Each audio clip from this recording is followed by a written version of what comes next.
നമസ്കാരം. ചോതി നക്ഷത്രത്തിൽ ജനിച്ചവർക്ക് ഈ ജൂൺ മാസത്തിൽ പൊതുവെ പല പ്രകാരത്തിലും മാനസികമായിട്ടുള്ള സംഘർഷം വന്നു ചേരും.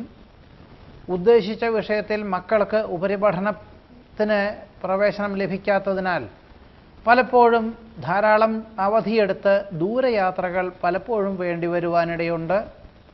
നിസ്സാര കാര്യങ്ങൾക്ക് പോലും അകാരണമായിട്ടുള്ള തടസ്സങ്ങൾ അനുഭവപ്പെടും. വേണ്ടപ്പെട്ടവർ വിരോധികളായി തീരുവാനിടയുണ്ട്. ഔദ്യോഗികമായിട്ട് മാസത്തിൻ്റെ പകുതി വരെ വളരെയധികം ചുമതലകൾ വർദ്ധിക്കുന്നത് വഴി അവധി ദിനങ്ങളിലും ഒരുപക്ഷെ രാത്രിയിലും ജോലി ചെയ്യേണ്ടതായ സാഹചര്യം ഉണ്ടായിത്തീരും. വാഗ്വാദങ്ങളിൽ നിന്നും പിന്മാറേണ്ടതാണ്.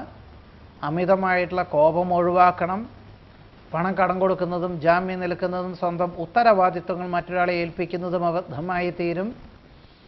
ചിന്താമണ്ഡലത്തിൽ പല ആശയങ്ങളും വന്നു ചേരുമെങ്കിലും ഒന്നും പ്രാവർത്തികമാക്കുവാൻ സാധിക്കുകയില്ല. നിസ്സാര കാര്യങ്ങൾക്ക് പോലും അഹോരാത്രം പ്രവർത്തനം വേണ്ടിവരും.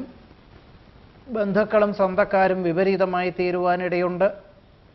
ഏതു വിധത്തിലും മാസത്തിൻ്റെ പകുതി വരെ ഏതൊരു കാര്യങ്ങൾക്കും വളരെയധികം തടസ്സങ്ങൾ അനുഭവപ്പെടും. എന്നാൽ മാസത്തിൻ്റെ പകുതി മുതൽ ഈ വക അനിഷ്ടമായിട്ടുള്ളതും വിപരീതമായിട്ടുള്ള ഘടകങ്ങളൊക്കെ പല പ്രകാരത്തിലും വന്നു ചേരുമെങ്കിലും മാസത്തിൻ്റെ പകുതി വരെ വളരെ ആത്മനിയന്ത്രണത്തോടുകൂടി, ആത്മവിശ്വാസത്തോടുകൂടി, ഈശ്വര പ്രാർത്ഥനകളോടുകൂടി അനുഭവജ്ഞാനമുള്ളവർ നിർദ്ദേശിക്കുന്ന കാര്യങ്ങളെല്ലാം അവലംബിച്ചും കൊണ്ട് അത് സ്വീകരിച്ചും കൊണ്ട് മുന്നോട്ട് നീങ്ങിക്കഴിഞ്ഞാൽ മാസത്തിൻ്റെ പകുതി മുതൽ ഇതിനെല്ലാം അതിജീവിച്ച് ഒരു അനുകൂലമായിട്ടുള്ള ഫലങ്ങൾ വന്നു ചേരുവാനിടയുണ്ട്. ഈ ഒരു സാഹചര്യത്തിൽ മാസത്തിൻ്റെ പകുതി മുതൽ തൊഴിൽപരമായിട്ടുള്ള മേഖല അനിഷ്ടാവസ്ഥകൾ പരിഹരിച്ച് ഏറെക്കുറെ ഫലപ്രദമായി തീരും. മാതാപിതാക്കളുടെ ആവശ്യങ്ങൾ വേണ്ട വിധത്തിൽ നിർവഹിക്കുവാനിടയുണ്ട്.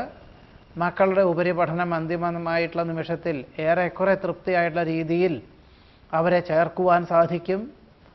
ഔദ്യോഗികമായിട്ടുള്ള മേഖലകളിൽ പ്രതീക്ഷിച്ച അനിഷ്ടാവസ്ഥകളെല്ലാം ഒഴിഞ്ഞുമാറി അനുകൂലമായി തീരും. വ്യാപാരത്തിൽ പുരോഗതി ഉണ്ടാകും. സാമ്പത്തികമായിട്ടുള്ള നേട്ടം ഉണ്ടാകുവാനിടയുണ്ട്. ആത്മീയമായിട്ടുള്ള ചിന്തകളോടുകൂടി ചെയ്യുന്ന കാര്യങ്ങളെല്ലാം അനുകൂലമായി തീരും. ഗൃഹനിർമ്മാണ പ്രവർത്തനങ്ങൾ ഏറെക്കുറെ ആദ്യം പുനരാരംഭിക്കുവാനുള്ള സാഹചര്യം ഉണ്ടായിത്തീരും. സമർപ്പിച്ച പദ്ധതികളിൽ നിന്നും അന്തിമ നിമിഷത്തിൽ അനുകൂലമായിട്ടുള്ള ഫലങ്ങൾ വന്നു ചേരും. ഏതു വിധത്തിലും ചോതി നക്ഷത്രക്കാർ ഈ ഒരു മാസത്തിൽ വളരെ ആത്മനിയന്ത്രണത്തോടുകൂടി, ഭയഭക്തി ബഹുമാനത്തോടുകൂടി, അനാവശ്യമായിട്ടുള്ള ആധികൾ ഒഴിവാക്കി ഈശ്വര പ്രാർത്ഥനകളോടുകൂടി ഏതൊരു കാര്യത്തെയും സമീപിക്കേണ്ടതാണ് എന്നതാണ് പറയേണ്ടത്.